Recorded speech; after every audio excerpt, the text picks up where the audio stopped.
नमस्ते, आप सभी का स्वागत है मेरे चैनल में चिराग एस्ट्रोलॉजी। और हम तुला के लिए बात करेंगे, Libra moon sign and ascendant के लिए नवंबर मंथ कैसा रहेगा।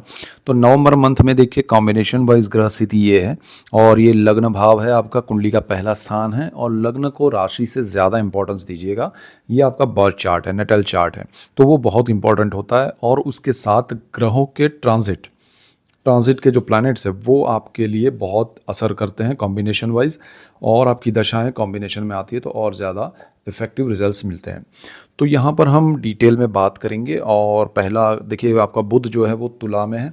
ये मंथ एंड का सिचुएशन है, पूरे ग्रह घूम फिर के आपको जो परिणाम देने वाले हैं वो हम पहले कहाँ पहुँचे और उस दौरान उन्होंने क्या क्या इफेक्ट किया है, तो वो पहले से जानने की कोशिश करेंगे। तो बुध यहाँ पर देखिए फर्स्ट हाउस में है, तुला आपका लग्न है, तुला राशि है, और यहाँ पर बुध का होना आपके लिए बहुत अच्छा है। दूसरी चीज़ क्या है कि शुक्र मंगल सूर्य का कॉम्बिनेशन सेकेंड हाउस में बनेगा, लेकिन सूर्य आपके प्रथम भाव में मंथ के मिड ऑफ नवंबर 17 नवंबर तक वो यहाँ रहेंगे। अब सूर्य तुला में नीच राशि में है, उसका मैंने डिटेल वीडियो दिया है, उसको आप समझिएगा। और नवंबर में मिड ऑफ नवंबर तक आधा महीना आपका वो सूर्य नीच राशि में रहेगा, उसका इम्पैक्ट रहेगा, तो बी केयरफुल। दूसरी चीज़ क्या है कि सूर्य यहाँ मंगल के साथ अंगारक योग भी करेंगे, लेकिन मंगल अपने घर में है तो स्ट्रांग पोजीशन में है, उसका भी क्या इम्पैक्ट होगा, शुक्र साथ में क्या असर होगा हम समझते हैं, डिटेल में समझेंगे। सो स्किप मत कीजिएगा वीडियो को। और अगर आप चैनल पे नए हैं तो सब्सक्राइब कीजिए, और पुराने हैं तो लाइक शेयर सब्सक्राइब कीजिए, बेल आइकन ज़रूर दबाएं ताकि आपको तुरंत नोटिफिकेशन मिले, आपको लाभ हो, और आप सबको लाभ होगा तो मुझे खुशी होगी। यहाँ देखिए ये कॉम्बिनेशन समझते हैं। इसके बाद राहु आपके पंचम भाव में थे और अभी हैं और रहेंगे, शनि भी वहीं थे, छठे भाव में रहेंगे। गुरु यहाँ पर आए हैं 18 अक्टूबर से और 5 दिसंबर तक रहेंगे, उसका मैंने अलग से डिटेल वीडियो दिया है, अगर आपने नहीं देखा है तो देखिएगा। यहाँ पर गुरु क्या आपको असर करेंगे कॉम्बिनेशन वाइज, वो भी ये मंथ में समझेंगे। केतु यहाँ पर थे और रहेंगे, लेकिन कॉम्बिनेशन में उनके क्या इफेक्ट्स हैं वो हम समझेंगे। तो देखिए मन का बुद्धि का कारक जो है वो बुध है, और आपका पहला स्थान जो है वो विचारों का स्थान है, आपका थॉट प्रोसेस है। अब इंसान क्या सोचता है जीवन में, उसको जो भी करना है वो उसकी सोच के हिसाब से चलता है। वो अपने आप को जो भी बनाना चाहता है, जिस दिशा में जो भी करना चाहता है वो अपने थॉट से चलता है, और उसमें बुध का सपोर्ट इसलिए होता है कि वो बुद्धि का कारक है। कुछ लोग सोचते हैं लेकिन कर नहीं पाते, कुछ लोग करना चाहते हैं लेकिन सोच नहीं पाते। तो यहाँ जो कॉम्बिनेशंस होते हैं उसके इफेक्ट्स होते हैं। तो ये बुध आपको यहाँ पर सपोर्ट करेंगे, आप जो भी करना चाहते हैं, लेकिन इस स्थान का मालिक शुक्र है। विचारों में आपका क्या है कि मुझे सुख सुविधाएं तो मिलनी चाहिए, पर्टिकुलर चीज़ें तो मेरे जीवन में होनी ही चाहिए, ये आपका हमेशा का है। आपने हमेशा अपने आप को एक दायरे से इतना तो मतलब एक क्राइटेरिया बांध के रखा है कि मेरे पास इतना तो होना ही चाहिए। This is because of your Venus. तो वीनस जो है ना वो आपके सेकेंड हाउस में चल रहा है, वो खर्च करवाएंगे आपके सेविंग्स को, तो थोड़ा वो ध्यान रखना है। दूसरी चीज़ क्या है कि यहाँ आप सोच तो सही रहे, लेकिन क्या आपको वो अप्लाई करना चाहिए। अगर आप कुछ ऐसा सोच रहे हैं जिसकी वजह से आपके सेविंग्स खर्च हो रहे हैं, आपको घर में कुछ बदलाव करना है, अपने ऑफिस में या वर्क प्लेस पे कुछ चेंजेस करने हैं, या आपका शहर चेंज करना है, या कुछ भी ऐसा कोई निर्णय लेने जा रहे हैं, वो क्या आपके कंफर्ट को बढ़ाने के साथ साथ आपके सेविंग्स खर्च कर रहा है, वो भी आपको देखना पड़ेगा। और कितना कर रहा है, क्या ज़रूरी है, या फिर वो कितनी लिमिट में होना चाहिए, वो सारा सोच के आप कदम रखिए। यहाँ कोई नेगेटिव चीज़ें नहीं है, अच्छा ही है, लेकिन खर्च ज़्यादा नहीं हो जाए, शुक्र अनलिमिटेड है, तो वो चीज़ ज़रा ध्यान रखिएगा।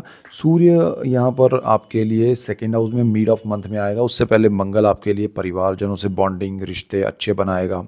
आपके परिवार में नया कोई सदस्य आ सकता है, किसी की शादी हो सकती है या किसी का जन्म हो सकता है, और आपको बहुत हेल्प मिलेगी, परिवार से रिलेशनशिप बॉन्डिंग अच्छी स्ट्रांग होगी, आनंद मिलेगा। लेकिन जब सूर्य यहाँ आएगा तो अंगारक योग भी होगा, ये वाणी का भी स्थान है, अब मंगल उसका मालिक भी है। तो अग्रेसिव वे में आपके रिएक्शंस वाणी से नहीं निकले परिवारजनों के साथ, वो ज़रा ध्यान रखिएगा। और आपके सेविंग्स जो है उसी वजह से खर्च नहीं हो, वो भी ध्यान रखिएगा कि अरे लड़ाई झगड़ा किया, हम दूसरी जगह रहने चले जाते हैं और फिर आपने बड़ा खर्च कर दिया, सेविंग्स सारे खर्च कर दिए, ये इम्पैक्ट आपको सबसे बड़ा होगा। इसलिए मैं डिटेल में इसकी बात कर रहा हूँ, तो वो ज़रा ध्यान रखना है। वाणी से जिनका बिजनेस है वैसे अच्छा है, लेकिन कुछ चीज़ों में आपको कंट्रोल्ड वे में वाणी से प्रयोग करते हुए बिजनेस करना है, ठीक है। जॉब में भी थर्ड हाउस आपका बहुत अच्छा है, ये आपका वेंचर का है, साहस का है, पराक्रम का है, ब्रदर सिस्टर का है, पब्लिक रिलेशन है, एचआर है, मीडिया है, कम्युनिकेशन है। आपका जो दायरा है लोगों के साथ इंटरेक्शन का वो ये है। गुरु इसका मालिक है, उच्च स्थिति में है, कर्मस्थान में है। आपका कार्य क्षेत्र बढ़ने वाला है। आपके अगर आप जॉब कर रहे हैं तो आपको बड़ा मतलब एक एक्स्ट्रा आपको दिया जाएगा पोर्टफोलियो की, ये भी संभालिए। आपको कितने हद तक आगे उसमें संभालना चाहिए वो आपको डिसाइड करना चाहिए। मिलेगा आपको बहुत कुछ। और अगर आप बिज़नेस कर रहे हैं तो आपको अनलिमिटेड प्रॉफिट या चीज़ें या नया कुछ बेनिफिट हो सकता है। तो this is the best time accordingly your work. तो आपके जीवन में नए साहस से लाभ होगा, ब्रदर सिस्टर का सपोर्ट मिलेगा, आपका दायरा बढ़ने वाला है, लोग आपको पहचानेंगे। आप मीडिया में, एंटरटेनमेंट में है, एचआर में है, कम्युनिकेशन में है, आपको डेफिनेटली बहुत बहुत बड़ा लाभ हो सकता है। गुरु यहाँ आपको ज़बरदस्त बेनिफिट नवंबर में दे सकता है। ये स्थान की बात करें तो ये चतुर्थ भाव है, माता का है, ज़मीन मकान वाहन का है, सुख भाव है और आत्मा का स्थान है। गुरु की यहाँ नीच दृष्टि है और ये केंद्र भाव में हो रहा है। तो आपकी आत्मा को थोड़ा दुख पहुँचे ऐसा हो सकता है, आपको माता से दुख हो ऐसा हो सकता है, आपको ज़मीन मकान वाहन से थोड़ा ऐसा लगे कि अरे मज़ा नहीं आ रहा है, या कोई आप पुरानी डील करना चाहते हैं, होने वाली है लेकिन अटक जा सकती है, या फिर आप के रिलेटेड जो भी पैसे आने वाले हैं प्रॉपर्टी से रिलेटेड तो वो रुक सकते हैं। तो थोड़ा यहाँ डील करने में 5 दिसंबर तक वेट करें तो अच्छा है, उसके बाद ज़्यादा बेटर रहेगा। और माता से भी उलझिएगा मत ज़्यादा, या उनकी हेल्थ को लेके कोई प्रॉब्लम है आपको, या उनके हेल्थ को लेके आप कोई बड़ा निर्णय लेने वाले हैं तो ओपिनियन लेके जाइएगा तो ज़्यादा बेटर रहेगा। राहु पंचम भाव में है, प्रेम विद्या संतान का स्थान है, स्टॉक मार्केट है। राहु का मैंने डिटेल वीडियो दिया है, लेकिन कॉम्बिनेशन वाइज अगर देखें तो ये स्थिति में देखिए शनि स्थान का मालिक होकर शत्रु भाव में है। आपको बड़े इन्वेस्टमेंट नहीं करने चाहिए, बच्चों के लिए आपको कोई बड़े निर्णय नहीं लेने चाहिए। बच्चों के लिए आप कोई अगर वो कोई बड़ा कुछ करने वाले, बिजनेस में इन्वेस्टमेंट या जॉब में परिवर्तन, तो रुकने के लिए कहिएगा। अगर आप खुद स्टूडेंट हैं तो अपनी पढ़ाई में ज़रा ज़्यादा ध्यान दीजिएगा, थोड़े डिस्टर्बेंस डाइवर्जन आ सकते हैं बिकॉज ऑफ राहु। हाँ, जो लोग मेडिसिन इंडस्ट्री में है, फार्मा में है, उनके लिए अच्छा समय है, केमिकल इंडस्ट्री से बेनिफिट है, तो वो स्टूडेंट्स के लिए बेनिफिशियल है आपको। और शनि स्थान का मालिक है, छठे भाव में है, तो वो आपको मेडिकल में और अच्छा करवा सकता है। स्टॉक मार्केट में आप बड़ा कुछ मत कीजिएगा, सीधा सीधा लॉस होगा। लॉन्ग टर्म में ठीक है। छठा जो भाव है वो रोग ऋण शत्रु का है, जॉब का है। शनि यहाँ बैठा है, गुरु इसका मालिक है, गुरु की दृष्टि भी यहाँ है, आपको कोई प्रॉब्लम नहीं है।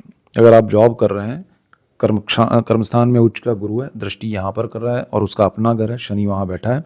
वैसे शनि का कारक भाव है लेकिन उतना उसको प्रॉब्लम नहीं करेगा। प्रोग्रेस होगा, प्रमोशन मिलेंगे, इंक्रीमेंट मिलेंगे। गवर्नमेंट जॉब के लिए अगर आप ट्राई कर रहे हैं मिल सकता है, आपको कोई इंटरव्यूज़ हैं पेंडिंग है मिल सकता है। आपको बहुत बड़ा कार्य क्षेत्र में लाभ हो सकता है, चाहे आप जॉब कर रहे हैं, बिजनेस कर रहे हैं, ठीक है। तो ये स्थिति अच्छी है।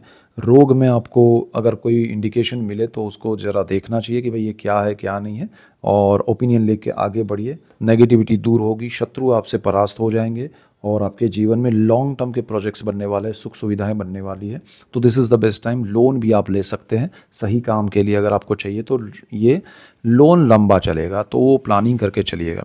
यहाँ सप्तम भाव लाइफ पार्टनर का है, बिजनेस पार्टनर का है। ये पार्टनरशिप जो है वो मंगल यहाँ पर अपने घर में स्थान का मालिक है, अच्छी रहेगी, बेनिफिट रहेगा लाइफ पार्टनर से भी, बिजनेस पार्टनर से भी। उनकी हेल्थ को लेके कोई बड़े प्रॉब्लम्स नहीं है, सो डोंट वरी। अगर आप हाउस वाइफ हैं तो थोड़ा अपने हेल्थ इश्यूज़ को संभालिएगा। यहाँ पर आपका अष्टम भाव है, उसका मालिक शुक्र है, दृष्टि कर रहा है, मंगल सूर्य भी करेंगे। तो अष्टम भाव जो है वो पितृओं का है, पैतृक संपत्ति का है, आपके तंत्र मंत्र यंत्र शास्त्र का है, गुप्त धन, गुप्त विद्याएं, गुप्त रोग का है। तो यहाँ पर और आयु भाव भी है। शुक्र की दृष्टि होना आपको वैसे अच्छा है, सारी चीज़ों में बेनिफिट कराएगा, लेकिन आपको ओवर ईटिंग या फिर डायबिटीज़, ये सारी जो बीमारियां हैं वो ना लग जाए, वो ये समय में ध्यान रखना है। पैतृक संपत्ति से कोई प्रॉब्लम नहीं है, उसमें डिस्प्यूट सेटल्स अच्छे सॉल्यूशंस आएंगे। सो नवंबर इज़ गुड फॉर यू। यहाँ से रिलेटेड जो भी चीज़ें हैं वो बेनिफिशियल है। तंत्र मंत्र में ज़्यादा उलझिएगा मत, वो आपके लिए परेशानी का कारण बन सकता है। अगर ये स्थान की अगर हम बात करें भाग्य का, तो उसका मालिक बुध है, केंद्र भाव में है और त्रिकोण का मालिक होकर यहाँ बैठा है। This is the best situation for you. भाग्य का सपोर्ट मिलेगा, तो ये भी एक अच्छी स्थिति है। धर्म स्थल से आप मुलाकात कर सकते हैं, दर्शन कर सकते हैं, और पिता का भी स्थान है, स्पिरिचुअलिटी बढ़ेगी, पिता से आशीर्वाद मिलेंगे। ये कर्म स्थान है, पिता का स्थान है, गुरु उच्च स्थिति में है। कार्य क्षेत्र में बड़े बदलाव आएंगे। आप अचानक से सनराइज़ की तरह लोगों के सामने राइज होंगे, आपको बहुत बड़ा लाभ होगा।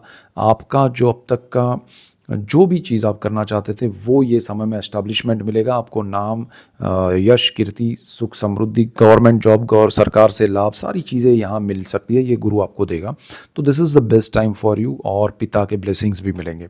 तो कॉम्बिनेशन वाइज अच्छा है। केतु यहाँ पर 11th हाउस में इनकम का सोर्स जो है वहाँ पर बैठे, बस बाकी सब चीज़ें अच्छी है। अब केतु क्या करेगा, ये सब मिलने के बाद भी आप अगर दुखी रहें और आप ये सोचें कि अरे ये नहीं, मुझे वो करना है, वहाँ से पैसा चाहिए, तो दैट इज़ केतु।